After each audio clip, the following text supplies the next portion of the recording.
दोस्तों केवल 3 चीजों का नुस्खा उन भाइयों के लिए है जो ये शिकायत करते हैं कि जो वजू में तनाव आता है लेकिन फिर ढीला पड़ जाता है, या तनाव इरेक्शन सख्ती आती है, चिपचिपा पदार्थ निकला फिर ढीला पड़ जाता है, या इरेक्शन जो है ढीलापन रहता है, सही प्रॉपर नहीं आता।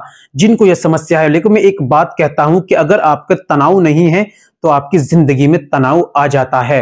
ये बिल्कुल मेरी बात आप नोटिस कर लीजिए। जी हाँ, अगर आपके वजू में सख्ती पैदा नहीं होती, तनाव प्रॉपर नहीं आता, ढीला पड़ जाता है, इरेक्शन सही नहीं आता, आप इस चीज को लेकर बेहद परेशान हैं कि तनाव नहीं आता, इरेक्शन सख्ती पैदा नहीं होती, ढीलापन रहता है, नसें खराब हो चुकी है, नसें कमजोर पड़ चुकी है, अंदर का सिस्टम काम नहीं कर रहा है क्योंकि इच्छा सी नहीं होती लेकिन ढीला पड़ जाता है, इस तरह की समस्या है, तो केवल 3 चीजें मेरे बताए हुए अनुसार अगर आप इस्तेमाल करते हैं तो आपकी समस्या भी ठीक होगी इंशाल्लाह और बहुत अच्छा रिजल्ट आपको मिलेगा। चलिए बिना देर करते हुए जान लेते हैं नुस्खे के बारे में।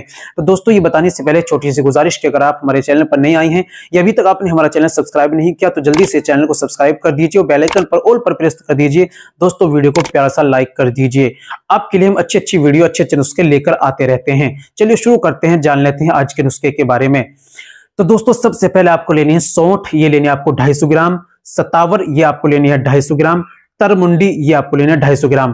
तीनों चीजों को पंसारी के यहां से लाइए, कूट पीस कर बारीक पाउडर बना लीजिए। आपको छोटा वाला 1 चम्मच सुबह में आपको दूध से, हल्के गुनगुने दूध से लेना है। रात में सोते समय छोटा वाला 1 चम्मच आपको दूध से लेना है। सुबह और शाम 2 वक्त इस्तेमाल कीजिए, इंशाल्लाह चंद ही दिन आप इस्तेमाल करेंगे, रिजल्ट आपके सामने होगा। उम्मीद करता हूं दोस्तों नुस्खा अच्छा लगा होगा, वीडियो को लाइक कीजिए, शेयर कीजिए।